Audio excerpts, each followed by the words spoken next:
Airline tickets are going to get cheaper tomorrow unless Congress can reach an agreement before midnight tonight on extending authority for the Federal Aviation Administration. If the FAA's authority is not extended, airlines would no longer be able to collect federal taxes, which total about $20 for every $100 spent on tickets.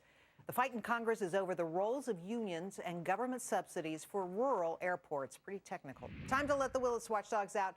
Greg Knapp is a radio talk show host in Kansas City, Missouri. Brooke Goldstein is the director of the Lawfare Project, and Steve Razor is an attorney with Razor and Kniff. Steve, let's start with you. What do you make of this whole kerfuffle? Oh my goodness, it's very scary to think that airline prices might actually come down. So I don't think it's really a bad thing. In fact, I think it serves as a perfect example of when government constricts itself and actually gets smaller, that the consumer benefits with more money in their pocket. You buy a $300 airplane ticket without this tax being there, you're going to save yourself $60. So I don't think that we need to be too afraid of what's going to happen. Well, who here is tired of hearing about government deadlock? I mean, over and over again, it's just the same story. And what is this about? First of all, the FAA rule expired actually in 2007.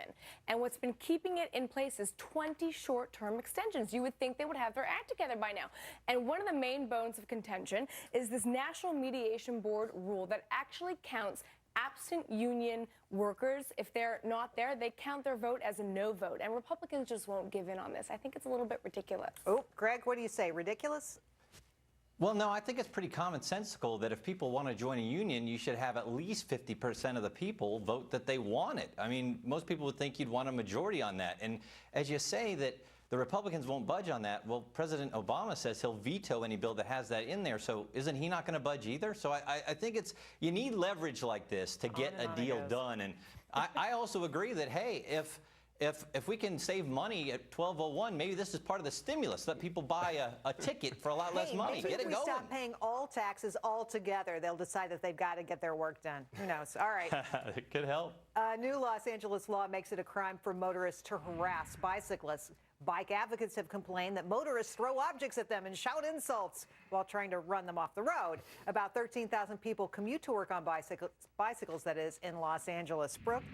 Well, being a bicyclist myself, I have to support this law. I think we have to encourage people getting on the road on bicycles. It lowers pollution, it lowers traffic. The only criticism I have of this law is that it punishes intentionally harassing a bicyclist, but it doesn't say anything if the bicyclist broke a traffic law.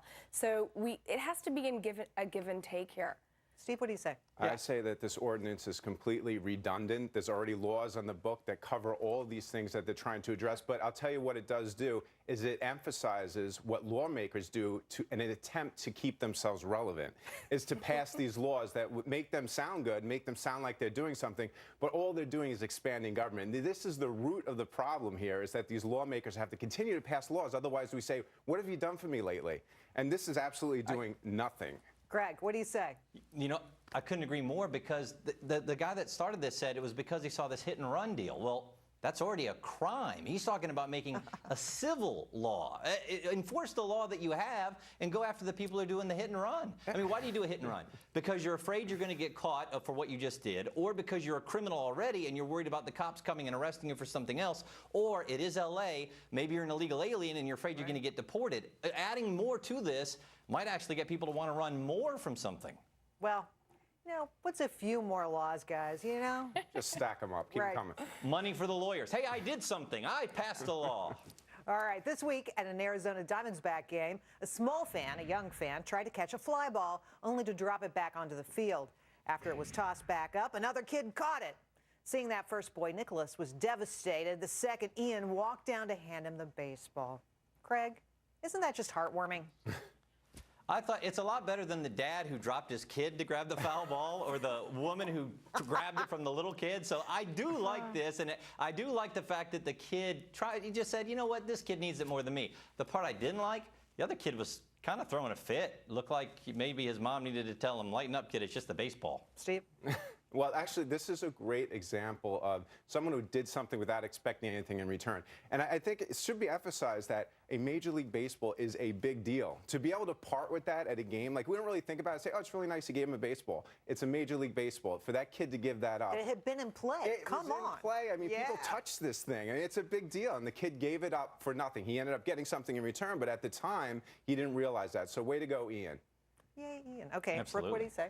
He got something in return, but I hear that he's now going to have to pay taxes on the gift that he gave. Unless Congress screws something else up. God This is a great story, and what really surprised me actually was researching it, reading how many instances there are of adult fans literally bulldozing over young children to catch balls. I mean, it's a ball, people. That's why they have the disclaimers on the back of the tickets. You know, beware when you go into the stadium because you may get crushed. It's just one of the many risks that we take. Absolutely. All right. Thanks, Greg, Brooke, and Steve.